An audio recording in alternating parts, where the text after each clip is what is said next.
Sir আমাদের informer এই বাড়িটার অ্যাড্রেসে দিয়েছিল।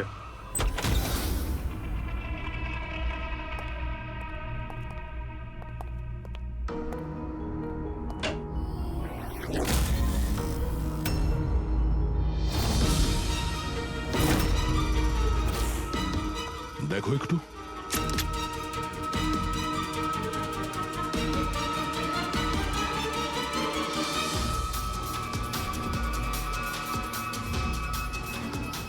স্যার মারা গেছে। একটু উল্টা ওকে। শীতল? আমাদের সন্দেহ ঠিকই ছিল, শীতলই রেখা। কিন্তু স্যার আমরা তো ভাবছিলাম যে সব শীতল করছে। পঙ্কজ, অন্য কেউ আছে এর পেছনে। ও জানতে পেরে গেছিল যে আমরা শীতলের কাছে যে কোনো ভাবেই হোক পৌঁছে যাব।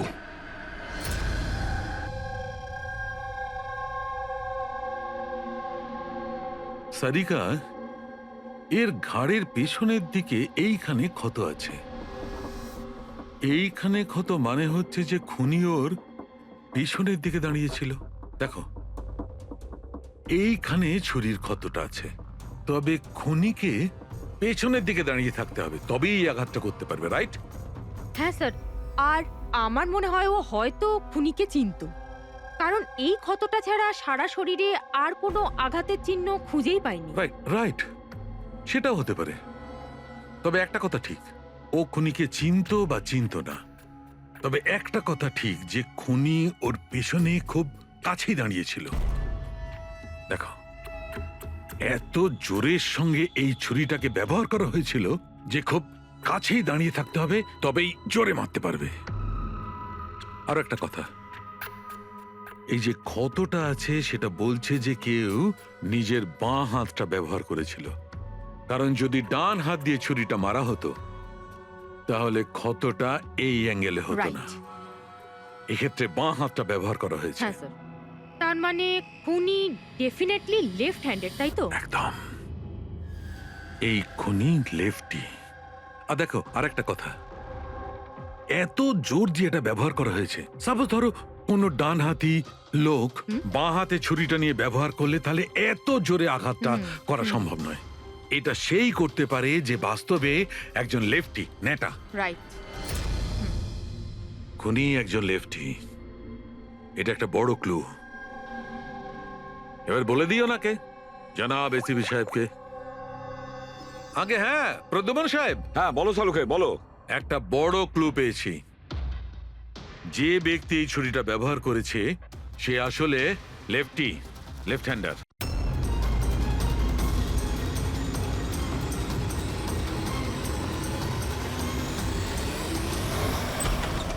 Sir, sir please help me, কেউ বিপদে আছে, স্যার প্লিজ হেল্প মি। এক মিনিট দাঁড়ান, প্লিজ প্লিজ রিল্যাক্স, এক মিনিট। এখানে বসুন please save her life, please. আপনি সেভ হার লাইফ। আপনি বসুন না প্লিজ। এই নিন।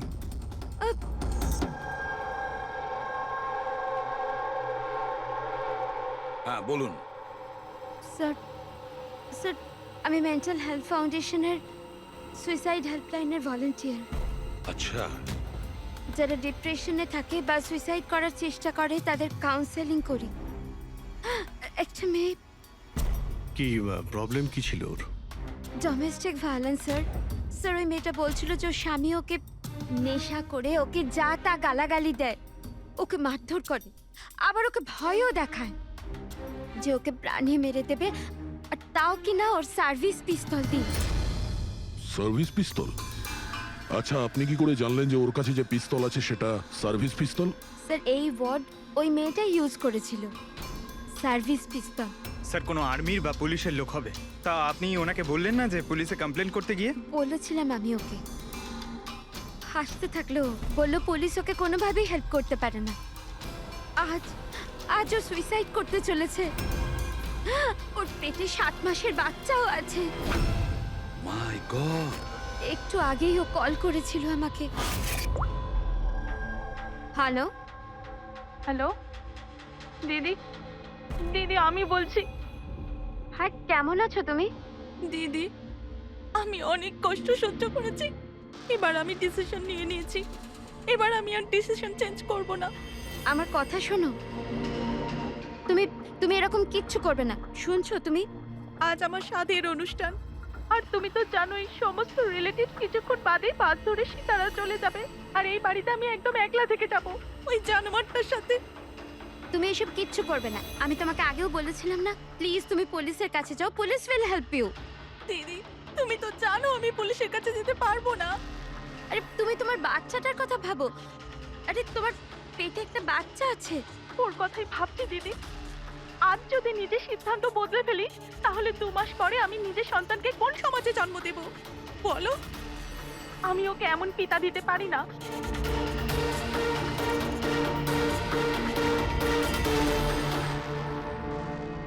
আচ্ছা, আপনি কি ওনার নাম্বারটা দিতে পারবেন? না স্যার, আমাদের সব কল এনক্রিপ্টেড হয়। ও না তো আমার কাছে পেশেন্টের না নাম আছে না নাম্বার। পেশেন্টের আইডেন্টিটি সিক্রেট থাকে। হ্যাঁ, হয়তো তারপর কেউ কলই করবে না, এটা ভেবে যে তাদেরকে নিয়ে মজা করা হবে। স্যার এই নাম্বারটা জানার জন্য তো কোর্টের অর্ডার লাগবে স্যার। না অভিজিৎ, তাতে সময় চলে যাবে। অত সময় নেই আমাদের কাছে। ওই বেচারি মহিলা এতদিন ধরে অত্যাচারিত হচ্ছে। তাছাড়া ওনার পেটে 7 মাসের বাচ্চা রয়েছে। তার উপরে আমাদের কাছে ওর ব্যাপারে কোনো তথ্যই নেই স্যার। এই ডায়েরিটা আছে আমার কাছে। ও আমাকে যে কল করে তার সব ডিটেলস আছে। আমার স্টাডির জন্য আমি নোটস বানাই। হয়তো এটা আপনাদের কোনো কাজে লাগবে। দেখি স্যার, লাস্ট পেজে লেখা রয়েছে সব আত্মীয় স্বজন বাস ধরে সাতারা চলে যাবে। আমাদের কাছে শুধু মেয়েটার ব্যাপারে এইটুকুই ইনফরমেশন আছে যে ওর হাজবেন্ডের কাছে একটা সার্ভিস রিভলভার আছে। নাম্বার 2, মেয়েটার পেটে 7 মাসের বাচ্চা রয়েছে। ওই মেয়েটার ফ্যামিলি সাতারা যাবে। সমস্ত বাস ডিপোতে গিয়ে খোঁজ নাও, দেখো কোনো বাসে এমন কোনো ফ্যামিলি আছে কিনা যারা সাধের অনুষ্ঠানে যাচ্ছে, সাতারার দিকে যাচ্ছে। শহরের যত গাইনোকোলজিস্ট আছে প্রত্যেকের লিস্ট বের করো, আর দেখো এমন কোন পেশেন্ট আছে যে 7 মাসের প্রেগনেন্ট।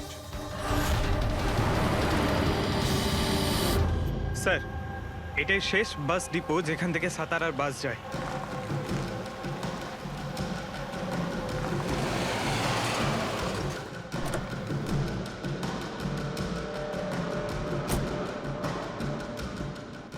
দাদা শুনুন, 1 মিনিট দাঁড়া। আজ দুপুরে এখানে এই ডিপো থেকে সাতারার বাস ছাড়ার কথা ছিল না? না, একটা বাস তো যাওয়ার কথা ছিল, কিন্তু 1 ঘন্টা আগে। আসলে ইঞ্জিনটা খারাপ হয়ে যাওয়াতে লেট হয়ে গেছে। সেই বাসটা কোথায় আছে? ওই যে ওই বাসটা। এইটা? এটা? হ্যাঁ হ্যাঁ। আচ্ছা, আপনারা সাতারা যাচ্ছেন তো? হ্যাঁ। হ্যাঁ, কেন? আপনারা কি এখানে সাধের অনুষ্ঠানে এসেছিলেন?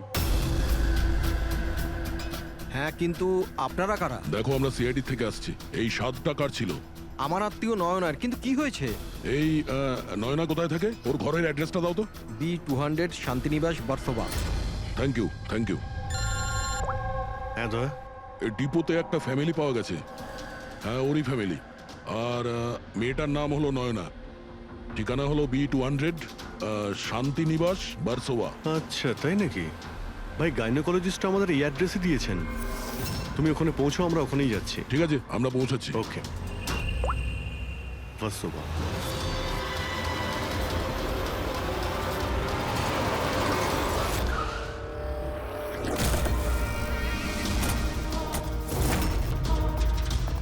এক্সকিউজ মি, আমরা সিআইডি থেকে আসছি। এই নয়না কোথায়? সিআইডি? হ্যাঁ। স্যার, ওপরে গিয়ে ডান দিকে। কিন্তু কি হয়েছে? কি হয়েছে স্যার?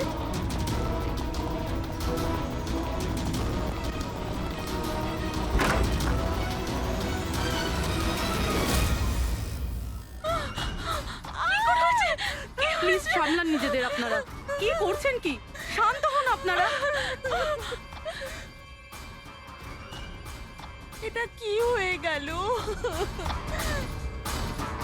ও সুইসাইড করেই নিল। গুলি চিনের নিচের থেকে উপরের দিকে গেছে। স্যার, অনেকটা রক্ত বেরিয়েছে। মনে হচ্ছে অনেকটা সময় কেটে গেছে। পিছনে সরো। দাদা, কি হলো? দাদা দেখ দাদা। নয়না, এই, না, কি হলো নয়না? ইন্সপেক্টর আমান? তুমি ওকে চেনো? হ্যাঁ, আমরা ট্রেনিং একাডেমিতে একসাথেই ছিলাম। কেন করলো স্যার নয়না এরকম? এটা তো আপনিই বলতে পারবেন। ওটা ওকে টর্চার করতে মারতে, হ্যাঁ? ভয় দেখাতে, হুমকি দিতে? কি এক্সপেক্ট করেছিলে তুমি? কি করতে, হ্যাঁ? অ্যাটেম্পট অফ সুইসাইডের জন্য তুমি জেলে যাবে। স্যার এটা কি বলছেন আপনারা? দাদা এরকম করতে পারে না। স্যার আপনারা এটা ঠিক করছেন না, প্লিজ এরকম করবেন না। কত মেন্টাল টর্চার করা হয়েছে ওকে, নিজেরই মাথায় গুলি করে নিয়েছে। সবাইকে বাইরে নিয়ে যাও। চলো তুমি বাইরে চলো, নয়না চলো suicide করতে চলো পারে না। চলো চলো সবাই চলো, প্লিজ চলো বাইরে যান, বেরো, বাইরে, please, চলো বাইরে যান, please, বলছি। আপনারা বেরো, চলো চলো, শান্ত হন আপনি Please, আপনিও যান, please। চলুন চলুন। সেটাই হলো যেটা ওই গাইনোকোলজিস্ট বলেছিলেন। সুইসাইড করেই ফেললো। বডিটাকে ফরেন্সিক ল্যাবে পাঠিয়ে দিই, আর এসিবি স্যারকে ইনফর্ম করে দিই যে ওকে আমরা বাঁচাতে পারিনি। 1 মিনিট, ওই ফোন।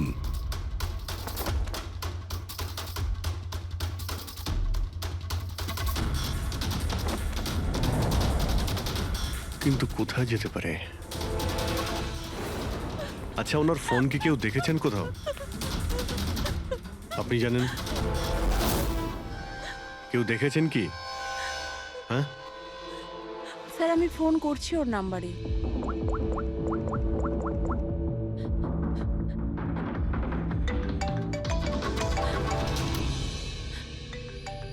যশ বাবা এদিকে এসো।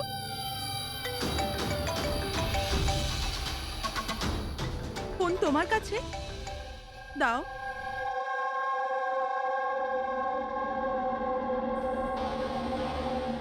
আমি এটা গেম খেলার জন্য নিয়েছিলাম কাকির ঘর থেকে। কোনো ব্যাপার না বাবু, এদিকে এসো। বাবু, একটু মনে করে বলো, যখন তুমি ফোন নিতে এখানে এসেছিলে তখন কি দেখেছিলে তুমি?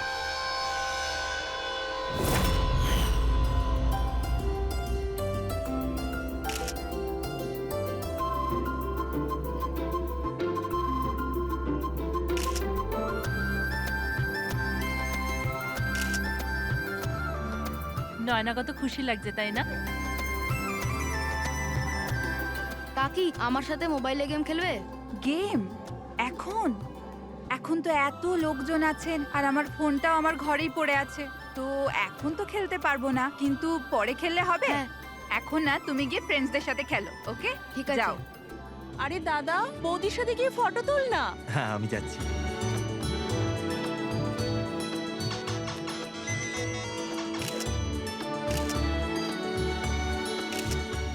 যশ বাবা, তুমি আবার মোবাইল নিয়ে বসে গেছো? মা প্লিজ ডিস্টার্ব করো না, মা প্লিজ। আরে কাকির অনুষ্ঠান চলছে, তুমি এখানে গেম খেলছো? হ্যাঁ আর কিছুক্ষণ কিছুক্ষণ। আরে please, বাবা, please। কাকির খারাপ লাগবে, চলো সোনা চলো। আরে মা, কোনো মা নয়, অনেক গেম খেলেছো, আর ফোন নয়। কাকি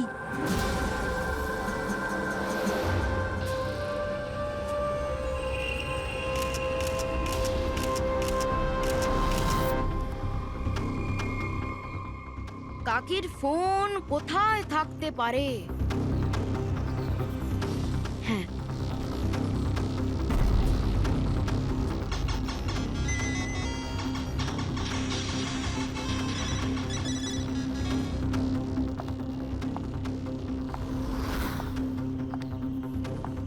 কাকি চলে এসছে।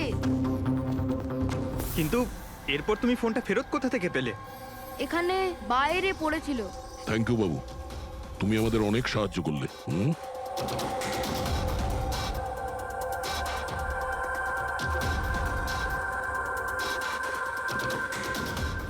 মিস্টার আমন, আপনি কি নিজে বলবেন নাকি আমাদের জিজ্ঞাসা করতে হবে? তুমি নিজে একজন পুলিশ অফিসার, তুমি তো জানো যে আমরা ইন্টারোগেশন কি করে করি। স্যার স্যার আমি ওকে ট্রেনিং এর সময় থেকে চিনি। He is one of the best officers. Sir sir আমার মনে হয় না ও এরকম করতে পারে। মানুষ পাল্টে যায় পুরবী, সব এভিডেন্স ওর বিরুদ্ধে, আর সেটা তুমি খুব ভালো করে জানো। স্যার আমার বিশ্বাসই হচ্ছে না যে আপনারা সবাই এটা ভাবছেন যে আমি নয়নার উপরে হাত তুলেছি।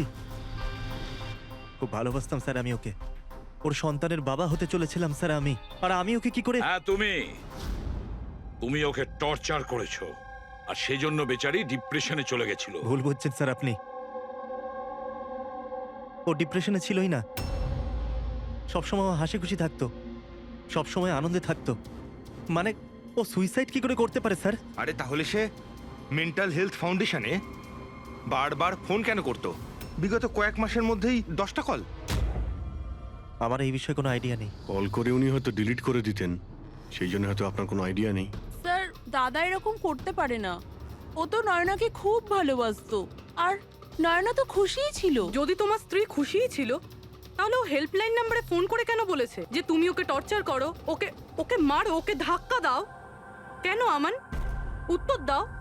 পুরবি ওর কাছে কোনো উত্তর থাকলে তো দেবে। ওর টর্চারের কারণে বেচারি ডিপ্রেশনে চলে গিয়েছিল, আর তারপরে ও সুইসাইড করে। ডিপ্রেশনে প্রায়শই কোনো লোক নিজের দুঃখের কথা শেয়ার করে না।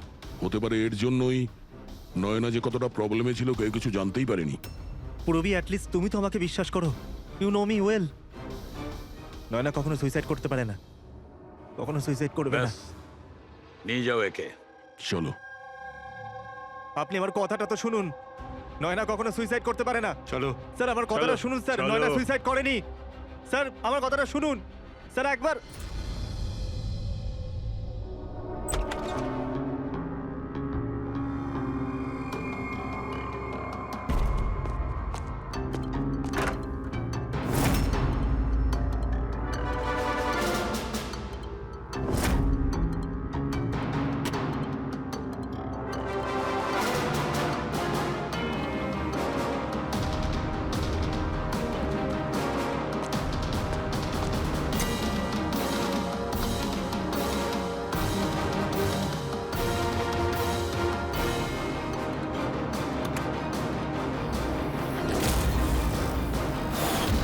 স্যার নয়না যখন সুইসাইডই করতে চাইছিল তাহলে ওর আসন্ন সন্তানের জন্য অনলাইন ওয়েবসাইট থেকে বেবি প্রোডাক্টসের শপিং কেন করেছিল?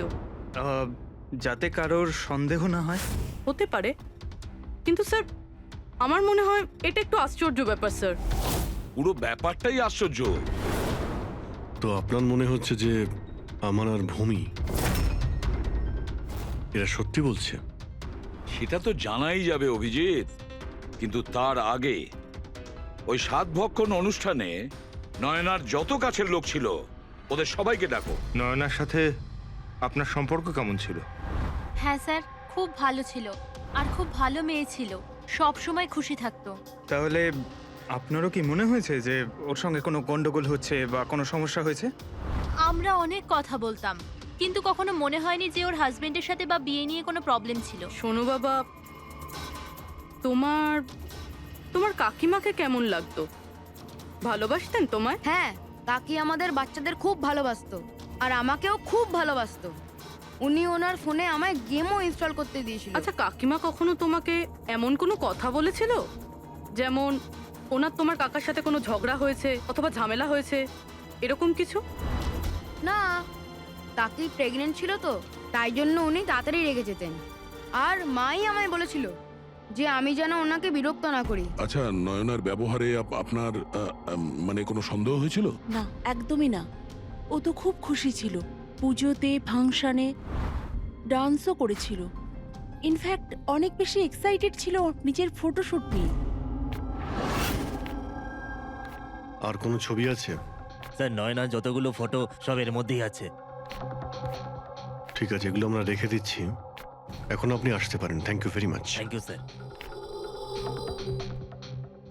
স্যার সবকিছু শোনার পরে আমার তো মনে হচ্ছে যে এ এমন সত্যি কথাই বলছে। ওর ওয়াইফ যদি এত আনন্দেই থাকে তাহলে সুইসাইড কেন করতে গেল? সেটাই তো, সুইসাইড কেন করবে? গোলমাল আছে অভিজিৎ, কিছু না কিছু গোলমাল আছে। রাধার যে কটা ইনফরমেশন দেওয়ার ছিল সব দিয়ে দিয়েছে, তবু বুঝতে পারছি। একটা কাজ করো, ওই মেন্টাল হেলথ ফাউন্ডেশনে গিয়ে ওই নয়নার ব্যাপারে যা কিছু জানতে পারবে বের করে নিয়ে এসো। ওখানকার অপারেটরদের সঙ্গেও কথা বলো, খুঁটিয়ে খুঁটিয়ে ইনফরমেশন বের করো। হয়তো এমন কোনো কথা ও জানতো নয়নার ব্যাপারে যেটা আমাদের কাজে লাগবে।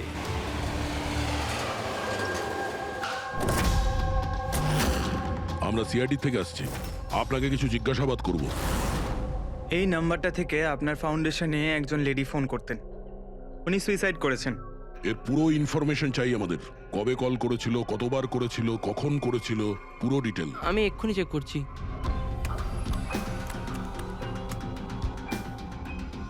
হ্যাঁ স্যার, এ অনেক কল করেছিল, শেষ 5 মাসে 10 বার। আচ্ছা, ওনার সঙ্গে কে কে কথা বলতেন? অ্যাকচুয়ালি স্যার, এনার সমস্ত কল রাধা ম্যাম হ্যান্ডেল করতেন, আর উনি এখানে ভলেন্টিয়ার। যখন এনার ফার্স্ট কল এসেছিল তখনও রাধা ম্যামেরই এখানে শিফট ছিল, আর তারপর উনি যখনই এখানে ফোন করেন বলেন রাধা ম্যামের সাথে কথা আছে। এই কলারের ব্যাপারে কিছু মনে পড়ছে? কোনো বিশেষ কথা, কিছু অদ্ভুত হয়েছে? এই কলারের ব্যাপারে স্যার, হ্যাঁ স্যার, একবার হয়েছিল স্যার। এই দেখুন স্যার, একই দিনে 2 বার কল এসেছিল। তো এতে অদ্ভুত কি? আমার মনে আছে স্যার, যেদিন প্রথম কল এসেছিল।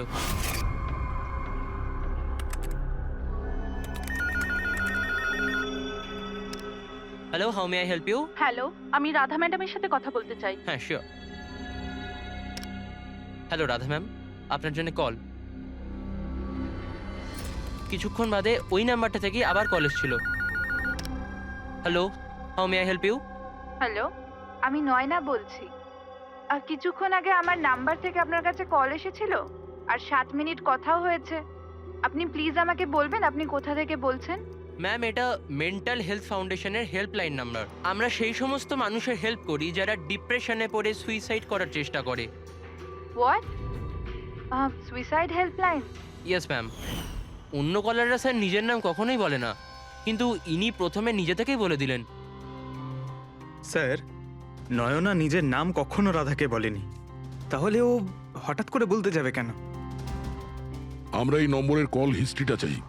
1 মাস আগে নয়নার ফোন থেকে কেউ একজন হেল্পলাইনে ফোন করেছিল, আর এই হলো তার রেকর্ড।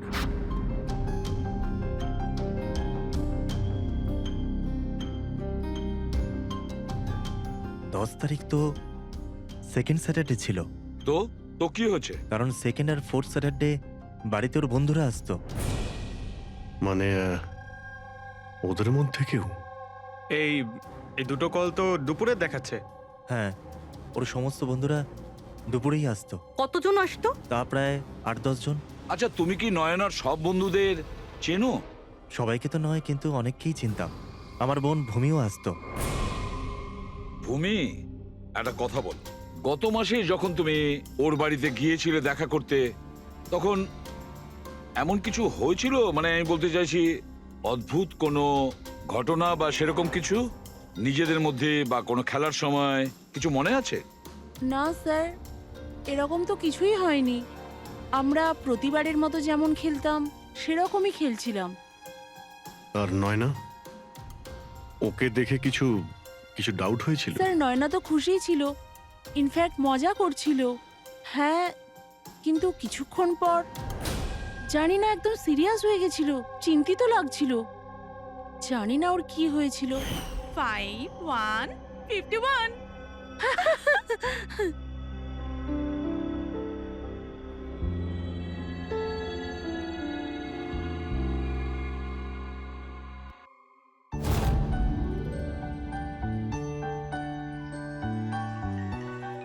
মনে হচ্ছে এর যে হবু বাচ্চা হবে না, সে খুব লাকি। হ্যাঁ রে, নয়তো আগে কখনো নয়না জিততো না। ওহো, মনে হচ্ছে কেউ জেলাস হচ্ছে। আরে নয়না, দাদাকে একটা ফোন করো না, রাতের অর্ডারের জন্য একবার মনে করিয়ে দাও না। ফোন কোথায় আমার? আরে একটা কাজ করো, নাও আমার ফোন থেকে কথা বলো। হ্যালো, বিকেলে না প্লিজ খাবার অর্ডার করে দিও। না না, শুধু এটাই মনে করানোর ছিল। এই নাও, কিন্তু আমার ফোন কোথায়? আর আমি বুঝতে পারছি না, এখানেই রেখেছিলাম। নয়না, ওই যে তোমার ফোন ওখানে টেবিলের উপর। ওখানে কে রাখলো? আমি তো ওখানে তুই ফোন রেখেছিস রাখিনি। হয়তো। না यार, আমার মনে আছে আমি রাখিনি।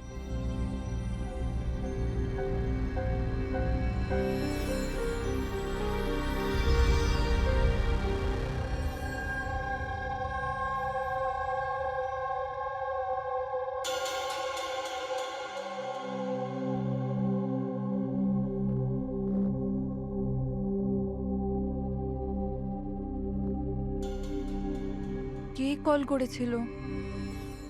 কি হলো? হ্যাঁ তুই ঠিক আছিস তো? হ্যাঁ, কেন? জানভি, তোর কোনো টেনশন নেই তো? না, কোনো প্রবলেম নেই। কেন? তোদের যদি কোনো প্রবলেম থাকে তো প্লিজ আমায় বলিস। কেমন প্রবলেম? কি বলছিস তুই? তোর কি হয়েছে হঠাৎ করে? আরে কিছু হয়নি। প্রেগন্যান্সির মধ্যে এরকম মুড সুইংস হয়ে থাকে। এটা একটা ন্যাচারাল ব্যাপার। চলো আমরা সবাই খেলাটা কন্টিনিউ করি। স্যার, নয়না ভূমির ফোন থেকে আমানের সাথে কথা বলছিল দুপুর 1:03 থেকে 1:04 পর্যন্ত। 1:04 পর্যন্ত? আরে সুইসাইড হেল্পলাইনে যে প্রথম ফোন করা হয়েছিল 7 মিনিটের জন্যে, সেটা 12:57 থেকে 1:04 অবধি চলেছিল। আর সেকেন্ডটা 1:20 থেকে 1:21 পর্যন্ত। তার মানে অভিজিৎ, ওই 7 মিনিটের কলটা নয়না নিজে করেনি। কারণ ওই সময় নয়না অমনের সাথে কথা বলছিল ভূমির ফোন থেকে। এক্স্যাক্টলি। তার মানে ওই ফোনটা নয়নার কোনো বন্ধুই হয়তো করেছিল। আপনি কাউকে দেখেছিলেন ওর ফোন তুলতে বা ওর ফোন ব্যবহার করতে? না, আমি তো কাউকে দেখিনি। তার মানে ওই কলটা অন্য কেউ করেছিল। আর স্যার, নয়না যখন ওর ফোনটা খুঁজে পায় আর ওখানে লাস্ট ডায়াল আননোন নাম্বারটা চেক করে, আর তারপর যখন ওই নাম্বারে ফোন করে তখন ও জানতে পারে যে ওটা কোনো সুইসাইড হেল্পলাইনের নাম্বার।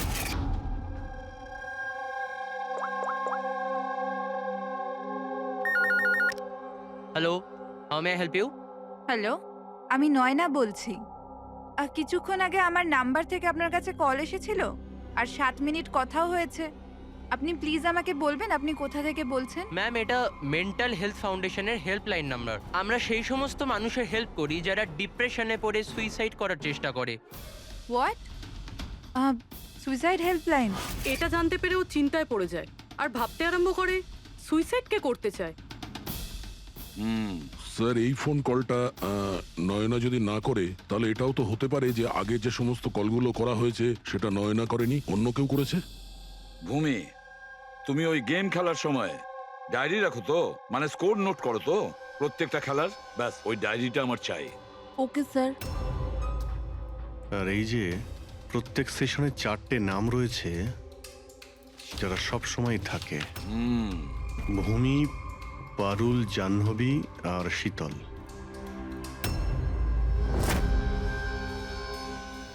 রাধা, একবার চেষ্টা করে দেখো, এই 3 জনের কথা শোনো। দেখো, এই 3 জনের মধ্যে কেউ কি তোমার সঙ্গে কথা বলেছিল? আমি এসব কেন করব? আমি আমার লাইফে খুব খুশি। আমি সুইসাইড কেন করব? যদি আমি ফোন করতাম তো নিজের ফোন থেকে করতাম, নয়নার ফোন থেকে কেন?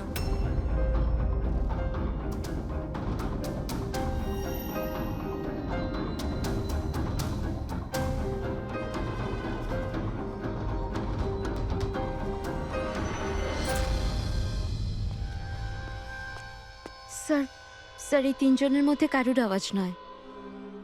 স্যার, হ্যাঁ, এই 3 জন তো না বলছে, শুধু শীতল বাকি আছে। ওর ব্যাপারে কিছু জানতেই পারছি না। কিছু জানতে পারোনি মানে কি বলতে চাইছো? স্যার, এই 3 জনের মধ্যে কেউ শীতলকে চেনেই না। জাহ্নবী বলল শীতলের সাথে নয়নার গাইনোকোলজিস্টের চেম্বারে দেখা হয়েছিল আর ওখানে ওদের বন্ধুত্ব হয়ে যায়। শীতলকে এদের মধ্যে কেউই পার্সোনালি চেনে না। কোনো ব্যাপার না, ওই 3 জনের হেল্প নিচ্ছি আমরা। এবার শীতলের স্কেচ করাবো আমরা, তারপরে দেখবো।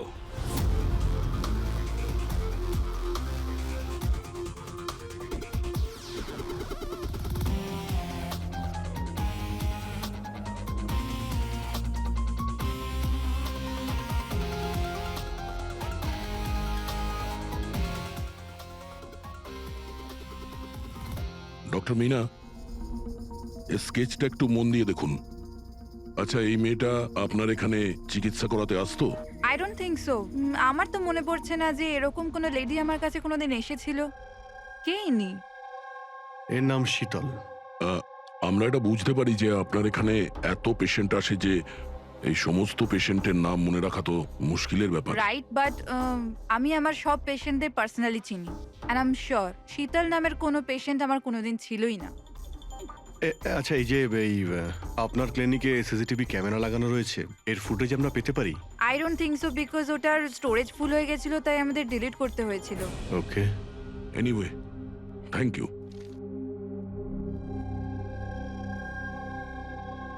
মনে হচ্ছে এই শীতল কোনোদিন পেশেন্ট ছিলই না, শুধুমাত্র নয়নার সঙ্গে বন্ধুত্ব করার জন্য এসেছিল এখানে। ওর প্ল্যান ছিল নয়নার সঙ্গে বন্ধুত্ব করে ওর বাড়িতে ঢোকার। প্রফেশনাল ফ্রড মনে হচ্ছে, আটকাতে হবে ওকে। তুমি কি একে চেনো? এটা তো শীতল, নয়নার বন্ধু। এ তো প্রায় বাড়িতে আসতো। নয়না শীতলের বন্ধুত্ব কবে কোথায় হয়েছে কিছু জানো তুমি? না, আমি জানি না, কিন্তু তাতে কি যায় আসে? যখন আমার নয়নাই রইল না, তখন এইসব। এ কি ধরনের পাগলামি করছো? হ্যাঁ, একটু ভেবে দেখো তো, যদি তুমি নির্দোষ হও তাহলে কেউ তো তোমায় ফাঁসানোর চেষ্টা করেছে। তোমাকে নয়নার খুনি সাব্যস্ত করে ওরা অনেক লাভ আছে, এই জন্য ও তোমাকে ফাঁসাচ্ছে। হ্যাঁ, এমন কে আছে যে তোমাকে আর নয়নাকে ঘৃণা করে? আমি কিছু জানি না। তাহলে কি ভূমি ওই আবার প্রপার্টি লোভে করেনি তো? না, ভূমি এরকম কখনো করতে পারে না। বরং ও তো নয়নাকে খুব ভালোবাসতো। তো কোনো প্রফেশনাল রাইভেলরি? একজন পুলিশের তো অনেক জায়গায় অনেক শত্রু থাকে। না, আমার সাথে এরকম কিচ্ছু ছিল না। আমি আমার ডিউটিতে না তো কখনো কোনো গ্যাংস্টারকে ধরেছি, না কোনো বড় গ্যাংস্টারকে মেরেছি, কখনো ঘুষ নিইনি। পুরো কেরিয়ারে ব্যাস একবারই গুলি চালিয়েছিলাম।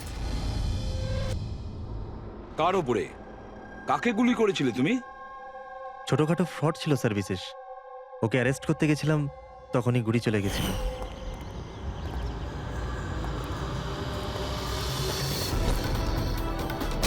এই বিশেষ, খবরদার ইন্সপেক্টর। হয়তো এই লোকটারই কোনো ভাই বা আত্মীয় প্রতিশোধ নেওয়ার জন্য এসব করেছে। না, যখন আমরা ওকে অ্যারেস্ট করতে গেছিলাম, তো ওর কোথাও কোনো পরিবার ছিল না, হয়তো অনাথ ছিল। ঠিক আছে, যদি ওই লোকটার কোনো আত্মীয় স্বজন থাকে তাকে আমরা ছাড়বো না। স্যার, আমান ঠিক বলছিল, ওই লোকটার নিজের বলতে কেউ নেই, ফ্যামিলি, স্ত্রী, বাচ্চা কেউ না। তাহলে এর প্রতিশোধ কে নিচ্ছে? বাড়ির লোক নয়, কোনো বন্ধু হতে পারে। বন্ধুরা হয়তো প্রতিশোধ নিয়েছে। বন্ধুত্বের জন্য কে আজকাল নিজের প্রাণের ঝুঁকি নেয় স্যার?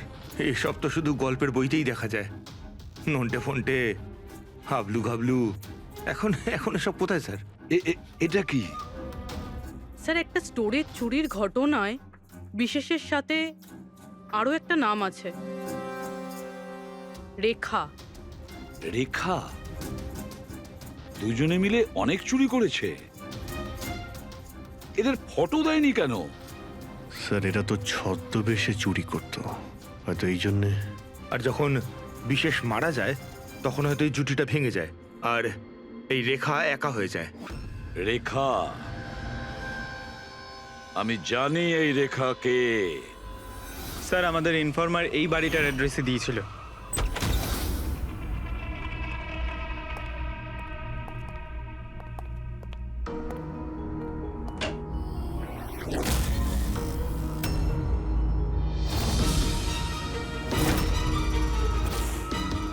দেখো একটু।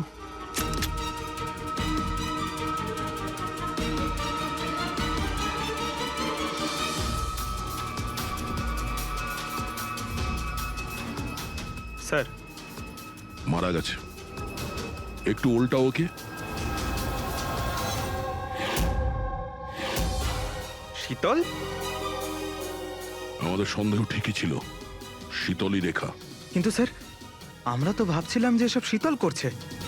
পঙ্কজ, অন্য কেউ আছে এর পেছনে। ও জানতে পেরে গেছিল যে আমরা শীতলের কাছে যে কোনোভাবেই হোক পৌঁছে যাব।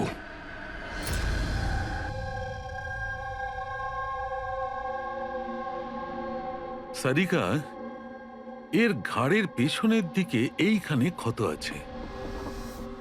এইখানে ক্ষত মানে হচ্ছে যে খুনি ওর পেছনের দিকে দাঁড়িয়েছিল। দেখো, এইখানে ছুরির ক্ষতটা আছে। তবে খুনিকে পেছনের দিকে দাঁড়িয়ে থাকতে হবে, তবেই এই আঘাতটা করতে পারবে, রাইট? হ্যাঁ স্যার, আর আমার মনে হয় ও হয়তো খুনিকে চিনতো। কারণ এই ক্ষতটা ছাড়া সারা শরীরে আর কোনো আঘাতের চিহ্ন খুঁজেই পাইনি। রাইট রাইট, সেটাও হতে পারে। তবে একটা কথা ঠিক, ও খুনিকে চিনতো বা চিনতো না। তবে একটা কথা ঠিক যে খুনি ওর পেছনে খুব কাছেই দাঁড়িয়েছিল। দেখো, এত জোরের সঙ্গে এই ছুরিটাকে ব্যবহার করা হয়েছিল যে খুব কাছেই দাঁড়িয়ে থাকতে হবে, তবেই জোরে মারতে পারবে। আর একটা কথা, এই যে ক্ষতটা আছে সেটা বলছে যে কেউ নিজের বাঁ হাতটা ব্যবহার করেছিল। কারণ যদি ডান হাত দিয়ে ছুরিটা মারা হতো তাহলে ক্ষতটা এই অ্যাঙ্গেলে হতো না। এক্ষেত্রে বাঁ হাতটা ব্যবহার করা হয়েছে। হ্যাঁ স্যার। তার মানে খুনি ডেফিনেটলি লেফট হ্যান্ডেড, তাই তো? একদম, এই খুনি লেফটি। আর দেখো আরেকটা কথা, এত জোর দিয়ে এটা ব্যবহার করা হয়েছে। সাপোজ ধরো কোনো ডান হাতি লোক বাঁ হাতে ছুরিটা নিয়ে ব্যবহার করলে তাহলে এত জোরে আঘাতটা করা সম্ভব নয়। এটা সেই করতে পারে যে বাস্তবে একজন লেফটি নেতা। রাইট। খুনি একজন লেফটি, এটা একটা বড় ক্লু। এবার বলে দিও নাকে জনাব এসিপি সাহেবকে। আগে হ্যাঁ, প্রদ্যুম্ন সাহেব। হ্যাঁ বলো সালুকে, বলো। একটা বড় ক্লু পেয়েছি। যে ব্যক্তি এই ছুরিটা ব্যবহার করেছে সে আসলে লেফট হ্যান্ডার। থ্যাংক ইউ সালুকে। সালুকে ফোন করেছিল, বলছিল খুনি লেফট হ্যান্ডেড। স্যার আমরা তো আগেই সবকিছু বলে দিয়েছি, তাহলে আমাদের এখানে আটকেছেন কেন? কেননা সত্যিটা এখনো জানা যায়নি। কাল রাতে আপনাদের সবার হাতে নয়নার ফোন গিয়েছিল। ঠিক করে মনে করে বলুন আর কি হয়েছিল। হয়তো আপনাদের মধ্যে কেউ ওকে দেখেছে বা শুনেছে অন্য কারোর সাথে কথা বলতে। ইয়শ বাবু, আই হোপ তোমার স্মৃতিশক্তি তো ভালো। কিছু মনে আছে তোমার? তুমি আমাদের সাহায্য করবে না? হ্যাঁ, কিন্তু আমি কাউকে তো দেখিনি। আচ্ছা, তোমার যা মনে আছে বলে দাও। আমি প্রমিস করছি যে আমাদের মধ্যে কেউ তোমাকে কিচ্ছু বলবে না। আমি কাকির রুমে তো গিয়েছিলাম, কিছুক্ষণের জন্য ফোন নিতে গেছিলাম। তারপর আমি গেম খেলছিলাম আর আর কেউ আসছিল ওখান থেকে। তারপর আমি ফোনটা ওখানে সাইডে রেখে চলে গেছিলাম। কোন কোন গেম খেলছিলে তুমি? স্যার এটা কাকির মোবাইলে তুমি এই গেমটাই খেলছিলে? হ্যাঁ, আমি আর আমার বন্ধু নীলজ আমরা সবসময় এই গেমটাই খেলি। এই গেম তো অনেকেই একসঙ্গে খেলতে পারে, আর সবাই একে অপরকে দেখতেও পায়। তো নীরজ তোমাকে দেখতে পাচ্ছিল যখন তুমি ফোন ওখানে রাখো। স্যার ফোনে তো রেকর্ড হচ্ছিল, ওখানে কি হয়েছিল সেটা নীরজের ফোন থেকে জানা যেতেই পারে। ঠিক আছে, আমরা নীরজকে ডেকে নিচ্ছি। দেখো বাবা, ঘাবড়াবে না। এখানে আমরা সবাই তোমার বন্ধু। শুধু কিছু জিজ্ঞেস করার আছে ইনফরমেশনের জন্য। যে গেম তোমরা খেলো না মোবাইল থেকে, সেগুলোর ব্যাপারে। যখন তুমি নিজের মোবাইলে গেম খেলছিলে তোমার বন্ধুর সাথে, তখন তুমি ওকে দেখতে পাচ্ছিলে তো? হ্যাঁ। আচ্ছা, আর একটা কথা বলো, যখন তুমি ওকে দেখতে পাচ্ছিলে তখন কি তুমি ওর পেছনে কাউকে দেখেছিলে? না, শুধু যশই ছিল। 1 মিনিট স্যার, যখন যশ ফিরে এলো না ততক্ষণ স্ক্রিন লক হয়নি। স্ক্রিন লক হয়নি মানে? স্যার মানে গেম অ্যাক্টিভ ছিল, আর যখন গেম অ্যাক্টিভ থাকে তখন ও নিজে নিজেই স্ক্রিনশট নেয়। তাহলে তখনও নিশ্চয়ই নিয়েছে, আর প্রত্যেকটা স্ক্রিনশট ফোনে সেভ হয়ে থাকে। হ্যাঁ স্যার। দাও তোমার ফোনটা দাও। Thank you.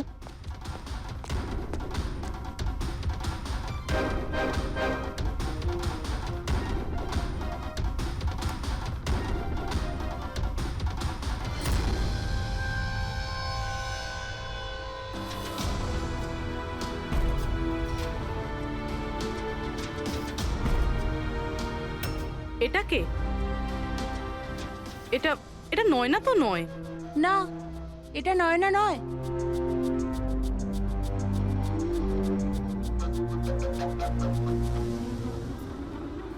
এক মিনিট পুরবি, একটু জুম করো এর উপরে।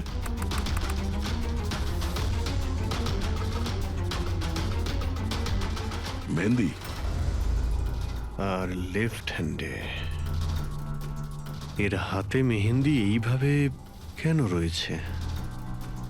সেটা এই কারণে অভিজিৎ, কারণ এই হাতটা যে মহিলা, সে মহিলা ওখানে বাকি সবাইকে মেহেন্দি পড়াতে এসেছিল, আর ও লেফট হ্যান্ডেড। সবার আগেও শীতলকে দিয়ে হেল্পলাইনে ফোন করায়। রাধাকে একটু কলটা ট্রান্সফার করুন না প্লিজ। হ্যাঁ শিওর। আমি আর সহ্য করতে পারছি না দিদি। তারপর সে শীতলকে টাকা দেয় আর বলে, নয়না, তোমার রুমে তোমার জন্য তোমার কোনো আত্মীয় অপেক্ষা করছে। তার সুযোগ বুঝেই ও নয়নাকে খুন করে দেয়। কে হতে পারে এই মেহেন্দি পরা মহিলা? আমি জানি না উনি কে ছিলেন, ইনফ্যাক্ট কেউই জানে না উনি কে। নয়না বলেছিল যে শীতল ওনাকে ডেকেছিল আর ওই নিয়ে এসেছিল নিজের সাথে। আর এটাও জানি না যে ওকে কেন আনা হয়েছিল। নিজের কাজও ঠিক করে করছিল না ও, বাজে মেহেন্দি লাগাচ্ছিল সবাইকেও। দেখ না জাহ্নবী কিরকম মেহেন্দি লাগাচ্ছে ও, পুরোপুরি ঠিকঠাক লাগাচ্ছেও না। আপনি কি মেহেন্দি লাগাতে জানেন না নাকি? দেখে মনে হচ্ছে কেউ যেন লাগিয়ে আবার মুছে দিয়েছে। ও মেহেন্দি এত খারাপ করে লাগাচ্ছিল, তাহলে শীতল ওকে পাঠালো কেন? সবারই সন্দেহ হবে। কে হতে পারে? আমি জানি স্যার, ও আমাদের চোখের সামনেই ছিল।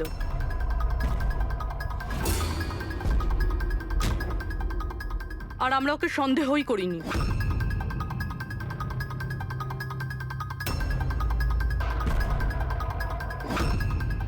আপনি সামনে আসুন।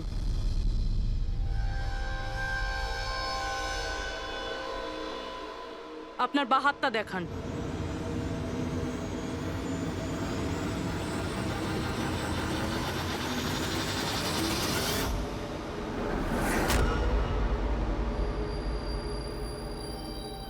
এই দেখুন স্যার। রাধা দেবী? স্যার, আমি এনার ওই ডায়েরি অনেকক্ষণ ধরে দেখেছি। ওতেও কালি এভাবেই ছড়িয়েছিল যেভাবে ওনার মেহেন্দি রয়েছে। যারা লেফট হ্যান্ডেড হয় তারা যখন কোনো কাগজে লেখে তখন এইভাবেই লেখে, আর যা কিছু আগে লেখা ছিল তার ওপরেই ওর হাতটা ঘষে যায়, ফলে ওই কালি বা রং হাতে লেগে যায় যেভাবে রাধার হাতে লেগে আছে, তাই না? কেন মারলে তুমি নয়নাকে? কি ক্ষতি করেছিল তোমারও? হ্যাঁ, কারণ তুমি আমার বিশেষকে মেরেছিলে। তুমি আমার বিশেষের প্রাণ নিয়েছিলে। আমি বিশেষকে ভালোবাসতাম। ওর বাচ্চার মা হতে চলেছিলাম আমি। আর তুমি তুমি এনকাউন্টারে ওকে গুলি মেরে দিলে। মেরে দিলে আমার বিশেষকে, মেরে দিলে তুমি বিশেষকে। আর সেই জন্য তুমি ঠিক করো তুমি ওর থেকে প্রতিশোধ নেবে। হ্যাঁ, যখন আমি জানতে পারলাম যে বিশেষই দুনিয়াতে নেই আর, তখন এই কষ্টে আমার বাচ্চা তো আমার পেটের ভিতরে মারা গেল। স্যার, এরই জন্যে তুমি আমার বাচ্চার প্রাণ নিয়েছো। যখন আমি জানতে পারলাম নয়না মা হতে চলেছে, তখন আমার মাথায় রক্ত চেপে গেল। যে যে সুখ আমি নিচে পেলাম না, সেটা সেটা আমি নয়নাকে কি করে দিতে পারি? মেরে দিলাম আমি নয়নাকে, মেরে দিলাম ওকে। তো সেই জন্য তুমি মেন্টাল হেলথ ফাউন্ডেশনে অ্যাজ আ ভলেন্টিয়ার তুমি কাজ করতে শুরু করেছিলে। আর শীতল তোমাকে না, তুমি শীতলকে কাজ দিয়েছো নয়নার সঙ্গে বন্ধুত্ব করার জন্য। হ্যাঁ, শীতলকে আমিই পাঠিয়েছিলাম নয়নার ঘরে, যাতে ও নয়নার ঘর থেকে আমাকে ফোন করতে পারে আমার হেল্পলাইন নাম্বারে। ও আমার ব্যাপারে লোককে জিজ্ঞাসা করে। আর সাধের অনুষ্ঠানে ওই শীতলে আমাকে নয়নার ঘরে ডেকেছিল। আর আর আমি ওখানেই ছিলাম। আমার পক্ষে আর সম্ভব নয় দিদি, আমি যাচ্ছি। এখন তোমার শেষ কাজটা করো, নিচে গিয়ে নয়নাকে এখানে পাঠাও। এখনই পাঠাচ্ছি। আর হ্যাঁ, মোবাইলটা বাইরে রেখে যাও। তোমার রুমে তোমার জন্য তোমার কোনো আত্মীয় অপেক্ষা করছে। ইমন তো এবার বুঝতে পারবে একলা হওয়ার যন্ত্রণা কি। এ তো হওয়ারই ছিল, একটা মায়ের থেকে তার বাচ্চাকে কেড়ে নিয়ে ও মা হতে চলেছিল। এই জন্যই আমি নয়নাকে মেরে দিয়েছি। আর তারপর চালাকি করে আপনি নিজে সিআইডির কাছে এলেন, যাতে আমাদের আপনার উপর সন্দেহ না হয় আর আমরা অন্য কাউকে সন্দেহ করি। আর যখন তুমি দেখলে যে আমরা ওকে অ্যারেস্ট করছি না, তখন তুমি শীতলকেও মেরে ফেললে সাক্ষী নির্মূল করার জন্য। রাধা, এটা কিরকম প্রতিশোধ নিয়েছো তুমি? আইন তোমাকে কোনোদিন ক্ষমা করবে না। তোমার তো কঠোর শাস্তি হবে। সারা জীবন ধরে জেলের গড়াদের পিছনে তোমাকে কাটাতে হবে।